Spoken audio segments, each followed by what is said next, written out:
Министерот за земјоделство, шумарство и водостопанство Лјупчо Николовски денеска во Струмица ги додели договорите на дел од планските региони во земјава за реализација на 13 проекти во 8 општини кои што ќе ги подобрат условите за руралните заедници. Станува збор за проекти за изградба на околу 10 километри пристапни патишта во земјоделските површини.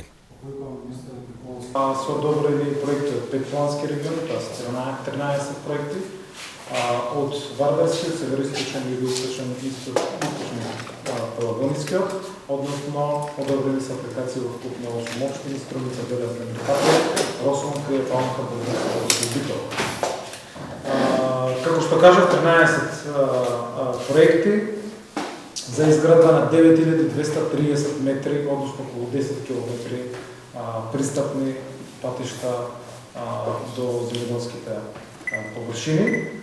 И договорите веќе се подготвени и верувам дека ќе се интензивира работата и реализацијата токму на оваа мерка, која што е особено значена за земјоделството, за земјоделците и особено уште повеќе значена во време на светска криза, кога се носи интервентен план.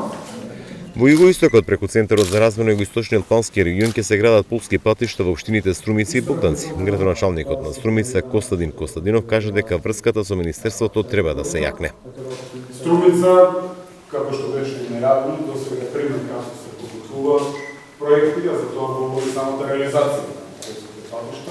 Преку програмата за рурален развој има реализирано 6 км полски патишта, каде што директни бенефициенти се нашите земјоделци преку најдежна канцел Струмица и Струмичките региони, секако дека со таков интензитет ќе продолжиме да работиме за секој ден. Овид не само за програмата за рурален развој, туку секој овид кој што ќе излезе од владата, ги има многу. Има многу наше како општини, локални самоуправи да справиме што е можно повеќе проекти и да бидеме бенефициенти, директни бенефициенти, нормално да бидат граѓаните. Од 2018 до 2022 Министерството за земјоделство, шумарство и водостопанство поддржа 109 проекти за изградба на полски патишта во вредност од 100 милиони денари или беа реализирани вкупно 109 проекти.